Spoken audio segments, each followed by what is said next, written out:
Sabe aquela tensão que a gente vive sentindo? Aquela briga interna entre a nossa necessidade de controlar tudo e, ao mesmo tempo, a busca por um pouco de paz?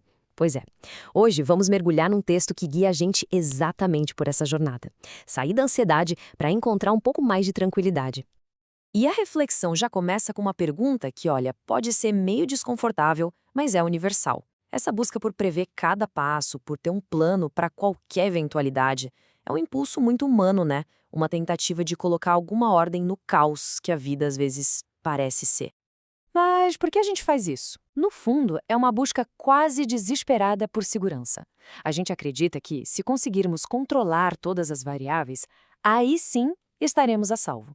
Só que, como o texto nos alerta, essa busca sem fim tem um custo. Ela carrega um peso enorme. No nosso dia a dia, isso se traduz num esforço constante. A gente passa o tempo fazendo planos detalhados, calculando riscos, criando estratégias complexas para a carreira, para os relacionamentos, para o futuro. É uma tentativa exaustiva de manter tudo nos trilhos que nós mesmos definimos.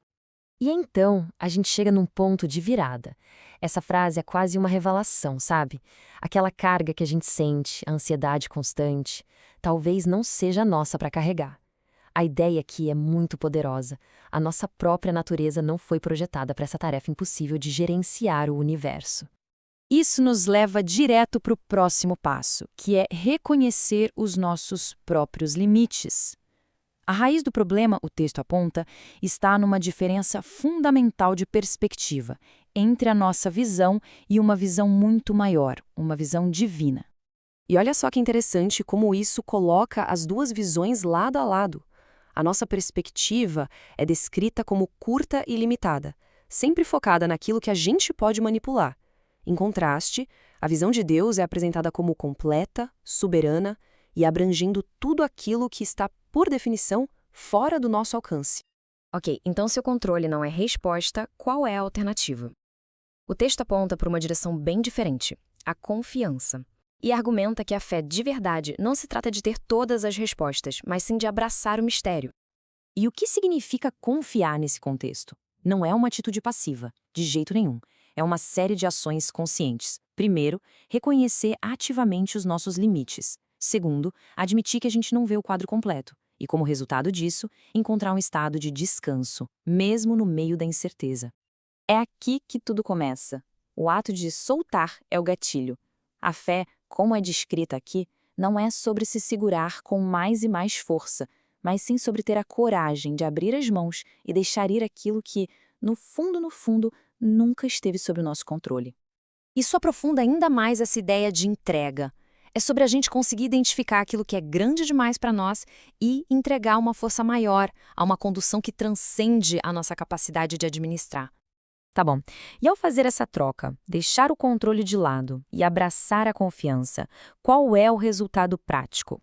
O texto argumenta que a consequência direta é a criação de um espaço para a paz poder finalmente florescer. E isso aqui ilustra de um jeito brilhante essa relação de causa e efeito. É um processo de duas etapas. O primeiro passo, o ato de soltar, cria diretamente o segundo, que é o resultado da paz. Um não acontece sem o outro, sabe? É como esvaziar um copo que está cheio de ansiedade para que ele possa ser preenchido com tranquilidade. E essa paz não é só um conceito abstrato, ela tem um efeito físico, tangível. O texto usa essa imagem poderosa do coração desacelerando. A ansiedade que nos acelera, a preocupação que nos mantém em alerta constante, tudo isso começa a diminuir quando a confiança assume o lugar do controle. E é muito importante entender isso. Confiar não exige um entendimento completo. A gente não precisa ter o mapa do caminho à nossa frente. A confiança, nessa perspectiva, é a certeza de que a soberania divina permanece, mesmo em meio à nossa confusão ou falta de clareza. A reflexão toda culmina nesta afirmação poderosa, que muda a perspectiva. É um convite para a gente olhar a imensidão do universo e pensar, poxa, se a força que governa tudo isso é capaz de tamanha grandiosidade, não seria ela capaz de sustentar os detalhes de uma única vida? É uma ideia que busca trazer conforto e reassegurar, né? E assim, a gente volta ao início, mas com uma nova proposta. A questão final não é mais tentamos controlar tudo, e sim uma escolha que fica para cada um de nós. E se o caminho for confiar mais e, consequentemente, controlar menos? O que será que isso mudaria?